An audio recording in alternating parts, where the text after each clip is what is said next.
Mad King Redemption is one of the most highly anticipated indie beat-em-ups coming to Steam, and it's almost here, launching March 14. It's a roguelite brawler where you play as dead warriors stuck in purgatory, trying to earn redemption by fighting through the corrupted kingdom of a king who went insane. It's got this retro Golden Axe vibe with pixel art and 3D models mixed together. 3 indie developers made it, and the game launches with 4 playable characters and 1 complete world.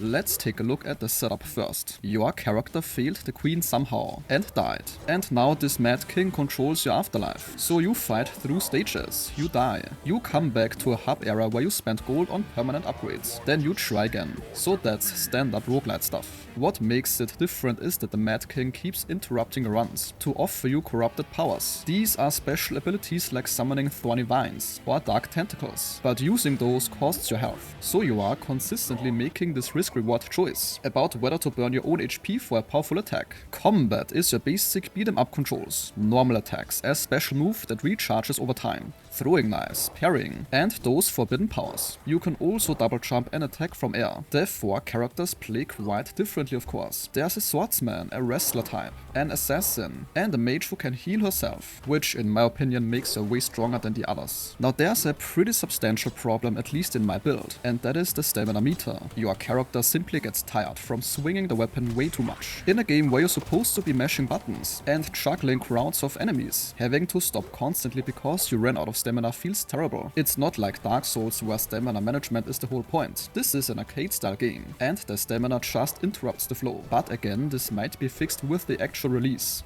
The other issue is that combat is a bit hard to read. The enemies don't usually telegraph their attacks well. Sometimes they will hold their sword up for a long time, and you're not sure if they're about to attack or just standing there. So that telegraphing is often not executed well by the developers. The animations are a bit janky too, like an enemy will throw a projectile at you, and then after it's already flying, they do the actual throwing animation. This makes parrying of course almost impossible to time, even though the game does keep telling you to parry. Simply jumping around works better than trying to block anything. Their characters are also pretty small on screen, which makes everything a bit harder to see, especially when you're in a crowd. When you die, you keep your gold and spend it on permanent upgrades back at the hub. There are typical things like more health, faster movement, strong attacks. All your upgrades apply to every character, which is nice. Their levels have some randomization, but not as much as you would perhaps expect, with some enemy placements and item drops changing. The overall presentation is very decent, pixel art with 3D models and environments. It's got a very retro arcade feeling with modern touches. The lore is also there if you want it. You can walk up to paintings in the castle and read little story bits about what happened. The Mad King also taunts you throughout your run,